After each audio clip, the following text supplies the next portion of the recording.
Құрметті көрермендер, хабарымызды жалғастырамыз және студиямыздың төрінде мейманымыз бар. Өздеріңіз таныстыра өтейік. Алғашқы қонағымыз стандарттау және сертификаттау институтының басқарма бастығы Айгүл Әлиакбарқызы Дәрбаева. Қош келдіңіз. Қайырлы таң Гүлнұр, қайырлы таң Руслан. Қайырлы таң құрметті қазақстандықтар, қала қонақтары. Бүгін бізде аталмыш үлкен мереке болып отыр. Қарашаның екінші бейсенбесі дүниежүзілік сапа күні болып есептелінеді. Яғни бүгін? Бүгін. Бұл мерекемен бүкіл қазақстандықтарды, сіздерді және барлық тұтынушыларды құттықтауға болады. Өйткені сапамен барлығымыз жұмыс жасаймыз. Және де мен атап айтып кетейін дегенім, бүгінгі осы сапа саласына, сапа жүйесіне жаңағы еңбек атқарып келе жатқан біздің индустриялық развитие, даму индустриясымен жаңа техникалық реттеу және метрология комитетінің ұжымын, стандарттау және сертификаттау ұжымын, аккредиттеу саласының ұжымдарын, метрологиялық институт метрология деген бар бізде, соның ұжымдарын барлықтарын құттықтап кеткенге отыр. Сапа саласына үлкен қызметтер атқарып жатыр, іс-шаралар жасалып жатыр, енді өздерінің үлестерін қосып жатыр ғой. Сондықтан олардың ұжымдарына сәттілік тілеймін. Ендеше біз де осы мүмкіндікті пайдалана отырып, бүгінгі сапа, яғни бүкіл әлемдік сапа мерекесімен сізді құттықтаймыз. Рахмет, сіздерді де құттықтаймыз. Осы салада еңбек етіп жүрген сіздің де жемісті болсын дейміз жұмысыңыз. Сондай енді жалпы осы Қазақстан Республикасы мемлекет басшысы жалпы сапаға экономикада ғана емес, өмірдің барлық салаларында да жоғары көңіл бөлетіндігі бұл бесенеден белгілі. Енді әңгімелерін осыдан бастайық. Сапа жөнінде бізге айтып отырсаңыз қазіргі. Сапа жөнінде айта кететін болсақ, бүгінгі таңда енді бәрімізді тұтынушымыз ғой.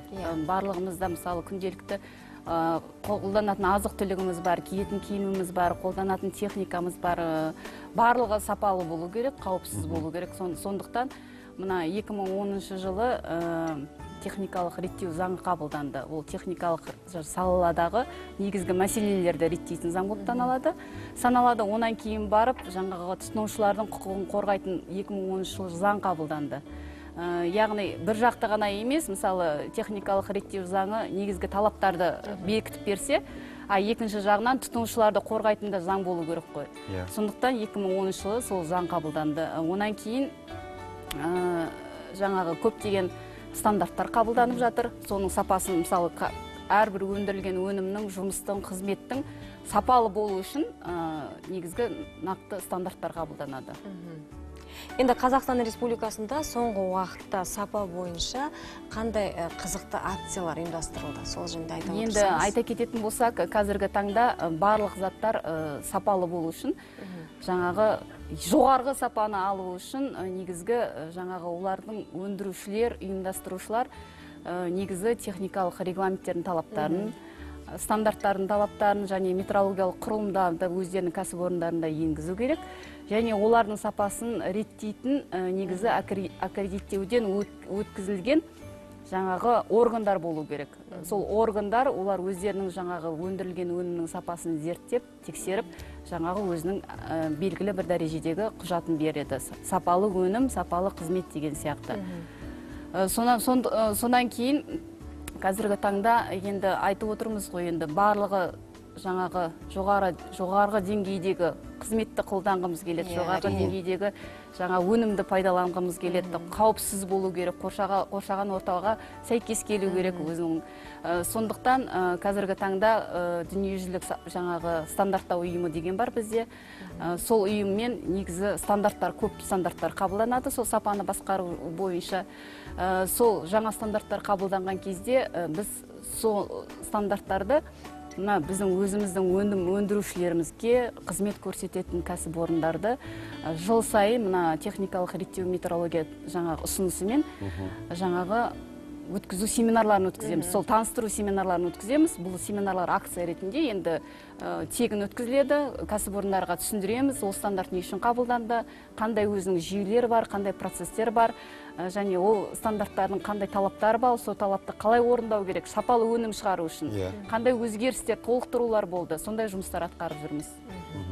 Сондай-ақ осыдан бірнеше жыл бұрын басылым бетінде Қазақстан Республикасы үкіметі сапа менеджмент жүйесін өңдеуші компанияларға қаржылық көмек көрсетті деген бір ақпарат таратылды.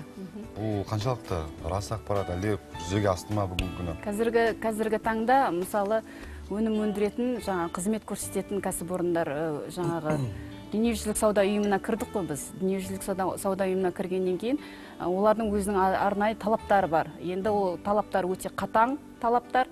Егер біздің өзіміздің экспортқа шығаратын өндірушілеріміздің өндірілген өнімдері сапалы болу үшін ол халықаралық талаптарға сәйкес келу керек. Сондықтан олар жаңағы сырттан келетін жаңағы тұтынушылар, жаңағы заказ берушілер дейміз ғой енді. Тапсырыс берушілер, олардың қатаң талаптарына сәйкес келу үшін біздің кәсіпорындарымыз, жаңағы өндірушілеріміз сапа менеджментін өзінің мекемесінде жаңағы ендіру керек. Сол сапа менеджментін ендіру үшін оған көптеген қаражаттар кетеді. Мысалы, Қазақстанның талаптарына сәйкес сапа менеджментін өзінің кәсіпорнында жаңа ендіргенмен, жаңағы бекіткенмен, жаңа тапсырыс берушілердің өзінің арнайы талаптары болады. Олар өздерінің аудит дейді, бақылаулары келеді. Ол бақылаулар 18 айға дейін созылуы мүмкін, бірақ ол шығындарды негізі кәсіпорын өзі төлейді. Сондай көп шығындар кеткен кезде, мысалы, өзінің жаңа бағаның, жаңа өнімнің бағасына әсер етеді ғой. Сондықтан үкімет тарапынан жаңағы индустриялық инновациялық жоба деп айтып жатырмыз ғой. Сонда 14 бағыттағы жаңағы бағыт бар, 14 бағыт жаңа саланың бағыттары.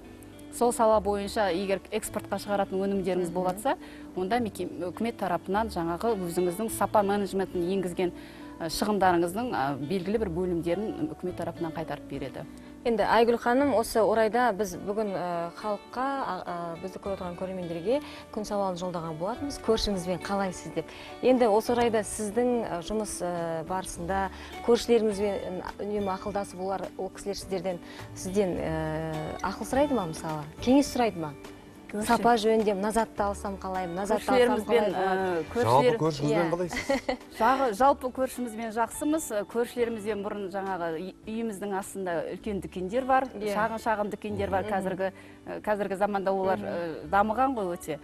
Сол дүкенге кірген кезде дүкеншілердің өздері көп жаңағы ескертпелер салып отырамыз. Менің өзімнің жаңағы баламда мысалы тұтынушы, ол да мысалы дүкенге жіберген кезде, сүт алып келін, нан алып келген кезде сүттің сыртындағы несіне қарап отырады, белгіленген тәртібіне, күніне қарап отырады. Мысалы, шығарылған күніне уақыт өтіп кеткен болса, дүкеншіге барып айтып отырады, мынаның уақыт өтіп кеткен, неге алып тастамайсыздар деп сөйтіп. Сол жаңа ескертпелердің арқасында төмендегі біздің жаңағы дүкенімізде енді бастапқы кезде енді адамдар аз кіретін еді, қазіргі кезде уже адамдардың жаңағы көп келіп, өткені сапалы жаңағы олар да қарайды ғой, енді қандай талаптар бар екенін, қандай тауарларды алу керек екенін, соларды ескертпе ретінде мынандай ақыл ретінде айтып отырамыз да.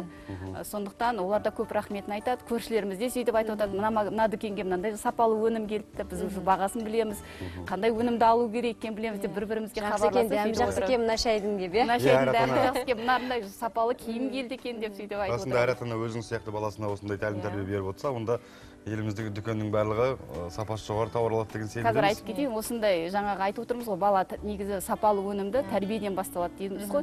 Қазіргі уақытта мына біздің басшыларымыз техникалық реттеу метрология комитеті біздің стандарттау ұйымына үлкен жүк артып отыр.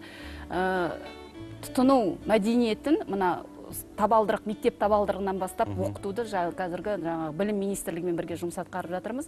Өйткені әрбір бала өзі білу керек. Дүкенге кірген кезде, мысалы, жаңа уақыты өтіп кеткен, срок өтіп кеткен тамақтарды алмау керек, көшеден тамақ жемеу керек. Солардың бәрі өзінің тұтыну мәдениетін білу керек. Дұрыс айтасыз. Сол бойынша жұмыстар атқарып жүрміз. Отбасынан қалыптастыру керек дейді ғой, өте орынды және жүзеге ассын, біз текіліктеспіз. Енді бүгін арнайы студиямызға келгеніңізге көптен көп рахмет етеміз. Сіздің де жұмысыңыз тек қана жемісін берсін дейміз. Құрметті көрермендер, бүгінгі студиямыздың төрінде мейманымыз болған стандарттау және сертификаттау институтының басқарма бастығы Айгүл Әлиакбарқызы Дәрібаева болатын. Ал біз хабарымызды жалғастырамыз.